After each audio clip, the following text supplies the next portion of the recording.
Herkese salam, kanalıma xoş gəlmisiniz.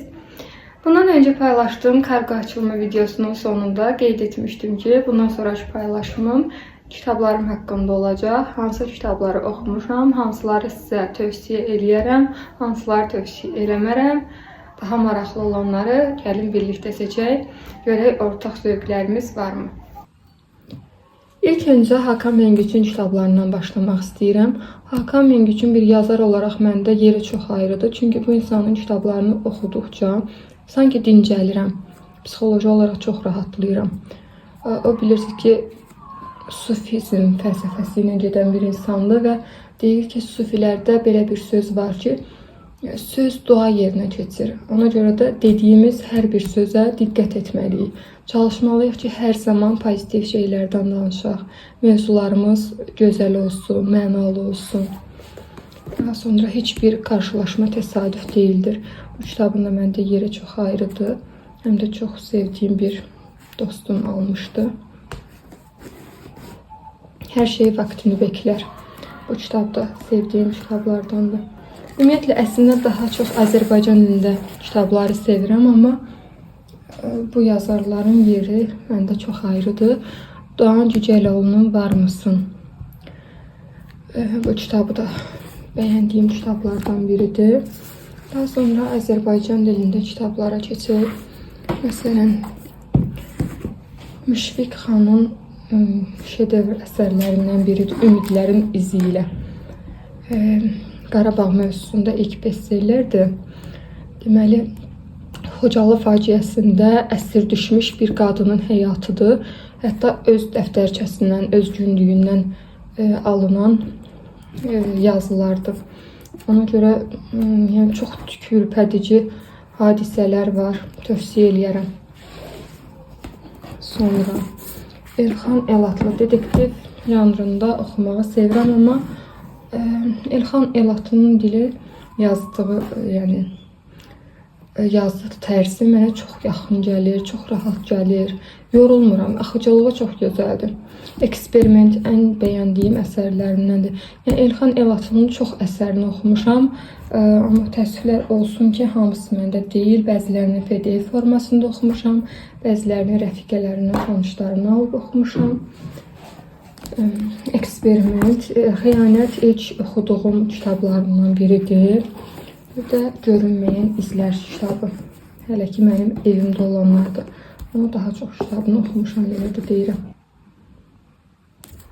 Daha sonra Pərinüş Səninin Mənim Payım əsəri çox sevdiyim, tövsiyə edə biləcəyim kitablardandır. Sonra Ağzambaqlar Ölkəsi, Qriqori Petrov.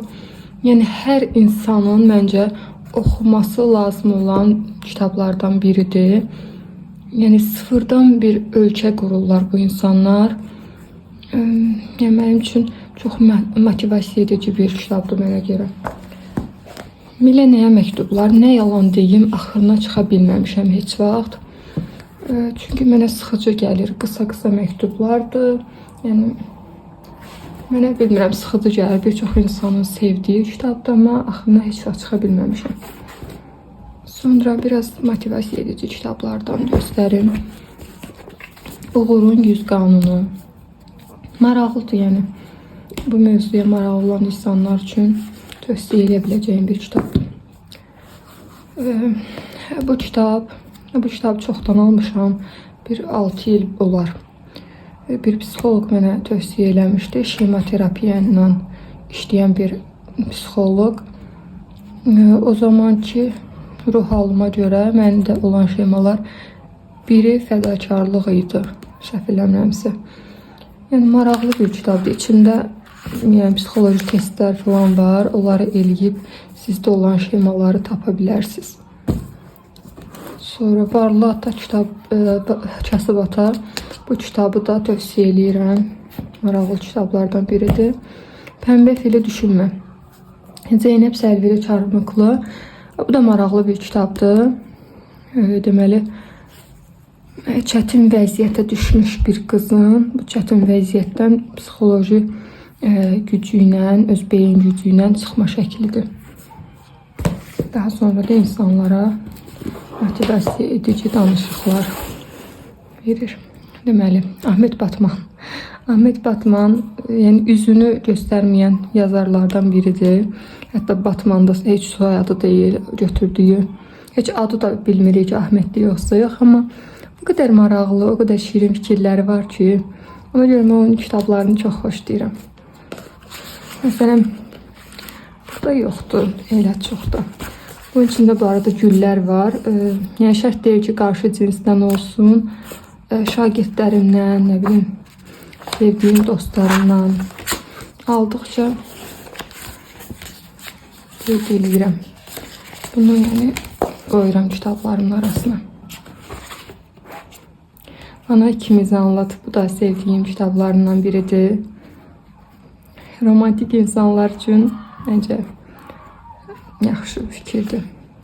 Həm hədiyyə almaq üçün, həm oxumaq üçün. Bir səhifə açıram və oradan bir söz oxuyacağım. 9. bölüm elə bu çıxdı. İnsan hep hayalleriyle yaşar. Ben de bana ikimizi anlatacağın günün hayaliyle yaşıyorum ve hayaller bir gün gerçek olur. Ben buna inanıyorum. Bu da sizlere gelsin. Korkma kalbim. Bu da maraqlı kitabıdır. Ümumiyyətlə Ahmet Batman'ın fikirlərini, sözlərini sevirəm. Biraz uşaqcadır. Ama ben beğendirəm yani. Sevdiğim bir yazardır. Kitablarını da beğenirəm. Daha sonra böyle kitaplar göstermek istem. İvan İliç'in Ölümü, Lev Tolstoy. Bakın nazik bir kitaptı, ona göre oxuyabilirsiniz, maraqlıdır yəni. Kişilərə mesaj. Deməli bu kitabın içində bunu Əli və Nino'da indirim var idi, oradan almışdım. İçində qısa hekayələr var, amma həqiqətən də maraqlı mesajlar var. Ben beğenirəm bu kitabı yəni. Daha sonra Salman Rushdie Peyğəmbərin Tükü. Bu kitab səhv eləmirəmsə bir müddət qadağan olunub hətta. Cəlil Məmmədquluzadənin Ölülər əsəri. Yəni bunu yəqin ki oxumayan yoxdur. Təbriz Hacınski. Bu kitabı mən bir tədbirdə Təbriz Hacınskiyə çıxış eləmişdi. Çıxışı o kadar xoşuma gəlmişdi ki, o kadar gözəl belə sözləri, gözəl çıxışı, gözəl danışıqları var idi. Ondan sonra kitab sistemini almışdım. Maraqlıdır kitabı. Dili də aydındır. Daha sonra belə balaca qısa kitablardan Sevgili John. Maraqlıydı. Çoxdan oxumuşam tələbə vaxtı. Sonra Mənim Təhsilim, Mənim Gələcəyim belə bir kitabdır.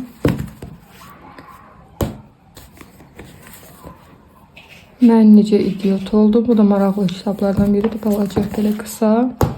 Bir də oxuyub başa çıxmadığım kitablardan biri Qürur və Qərəz. Bu da çox insana maraqlı gəlir, amma mən heç vaxt axırına çıxa bilməmişəm. Yəni yarısına qədər oxuyub dayanmışam, çünki mənə maraqsız gəlir, davam edə bilmirəm, sıxılıram. Bu qədər. Gələn videolarda görüşərik. Hələlik.